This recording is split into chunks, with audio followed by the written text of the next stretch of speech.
What do you want in life? What's my purpose in life? Why am I here? What do I love? What am I passionate about? How many people can genuinely answer, this is my purpose in life? Very, very few people. Once you're clear with your purpose, you know what to concentrate on, and you know what to direct your finite amount of energy towards. If you're conditioned, it's because you have allowed yourself to become that. And if we've conditioned ourselves to believe certain kinds of things, and one of the things that we kind of believe and hang on to and live with is this whole idea that all of the things that happened to me in my past are what are keeping me from doing what I'd like to do today. So we hang on to these things and we fill ourselves with blame. You have some options. Here you are exploring the variety of your environment and coming into alignment with who you really are, and then allowing all of that to flow through you too. So in every moment in time, you have the option of focusing in a way that increases and enhances your alignment and your joy, which causes you to resonate with everything you put into your vortex, or something else. There really are not so many other choices, are there? You can focus on a problem. You can not have enough money and feel bad because you are attached to the money, or you can not have enough money and feel good as you're anticipating more coming. But the consequence or the circumstance of the money does not need to dictate to you how you feel. That is the problem with getting attached to something that you can't control, is that it leaves you like a puppet with no strings. It's about not putting your attachment in all the wrong places, not putting it in what is temporary, but putting it in what is steady. And then in that steady attachment or alignment, then you can just flow it to whatever is currently in your now, flowing through your experience. You can't give away what you don't have. People who are not good at giving away love can't give away love because they don't have it to give away.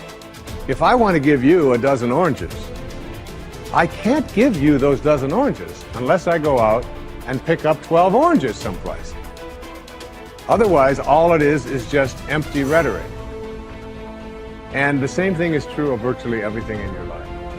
You can't give away love for others if you don't have love in here to give away. If what you have in here is contempt, if what you have in here is anger, if what you have in here is fear, then these are the things you're going to be giving away in your life. Every one of you are drawing a picture with your life. You're the artist. Your hands and your feet are the paintbrushes. And the choices and decisions you're making right now are the paint strokes. You can paint whatever picture you want to paint. You can become whatever you want to become. But your choices and decisions that you're making right now matter. You got to have the grit and the tenacity to push forward and give it a little bit more than what you have right now. Don't wait for the perfect timing. The perfect timing is never going to come because there's no such thing as perfect. There's never going to be a day where you wake up and you're like, this is the perfect day for me to finally change. All the things have lined up. My inbox is completely clear. I have nothing to do today. There's no distractions. The kids are finally perfectly on their own. Oh my gosh, my husband or wife is finally perfect on their own. Everybody is healthy around me. Everything is just perfect. The day is sunny and bright. And oh my gosh, look at all this gold that just happened to appear in front of me. It's not going to happen like that. You need to say, okay, there is never going to be a perfect time, so you need to set a D-Day. Literally, a day in which you say, that's the day. And then you need to marshal all of your motivation, all of your ability to learn and develop skills as fast as you can before that day. But when that day comes, that's D-Day. That's the day that you go. That's the day that you quit. And that has to be a real date for you. And mark it on the calendar. That's the day you quit the thing. That's the day you walk out. That's the day that you leave that situation that is not healthy or satisfying or good for you or your soul or the people around you. That you have to have that date. It has to be scheduled or you'll never do it. You'll just keep saying, oh, you know, one day things are gonna be, you know, the people who say one day, they end up at the end with a collection of days that were so far from perfect that they're in a state of misery now. They never landed in the land of their dreams because they were always marching in something that was miserable to them, right? At some point, The only way that life changes is that you change your course. And don't wait for a perfect day. So what's your date? People who earn large incomes aren't lucky, and they're not crooks as those without money are so fond of pretending, nor are they endowed with more brains or talent necessarily than their friends and neighbors, nor are they privy to occult secrets, and only a very few were lucky enough to have had rich fathers or grandfathers. Most of the people earning the big incomes today started the same way you and I did, and most other people. The only difference between the men who earn big incomes and those who earn small incomes is that those earning big incomes decided to earn more. They're the people who made it their business to earn more. You see, people do what they make up their minds to do. So get rid of the ancient superstition once and for all that people who earn big money are special people, are lucky, or get the breaks, or had money to begin with, or knew someone, or are smarter, or anything else. These are alibis. They can all be disproved 1,000 times. The reason there are so many of these alibis around is that men who fail to make the grade financially are seldom honest enough to just admit that they really didn't try and keep trying.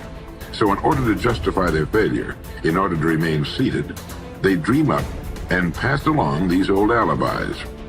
We're all self-made, but only the successful will admit it.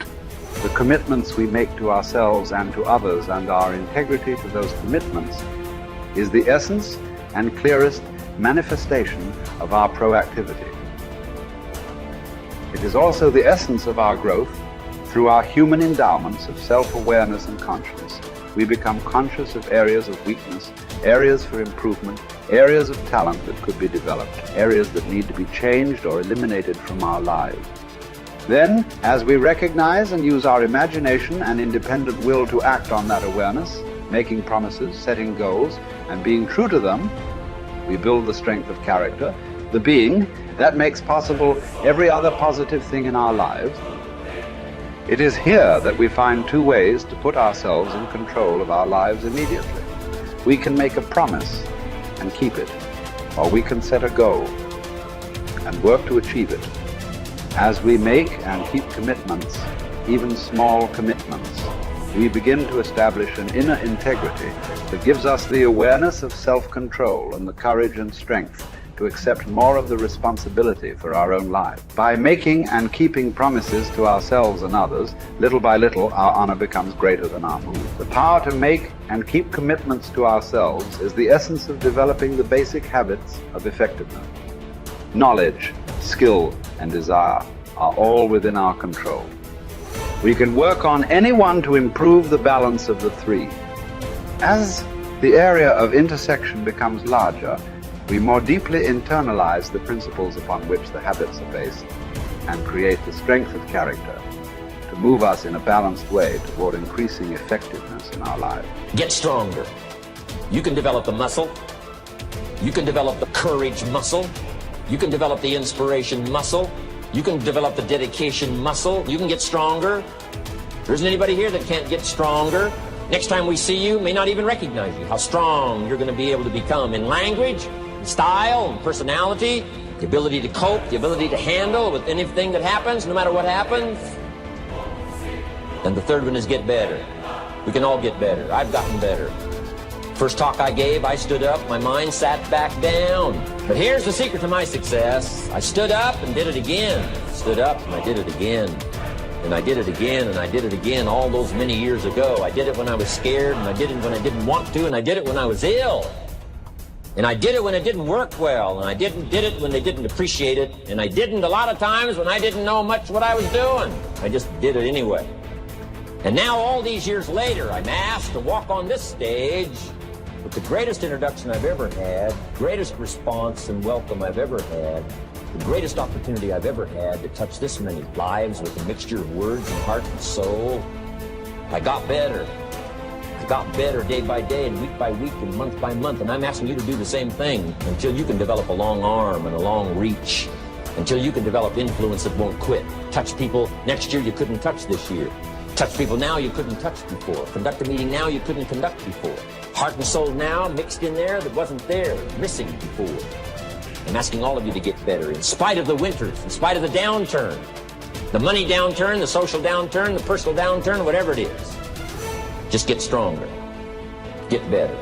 The key is not to wish for a better winter, key is to wish for more strength, more wisdom, more courage, get better, get wiser, get stronger.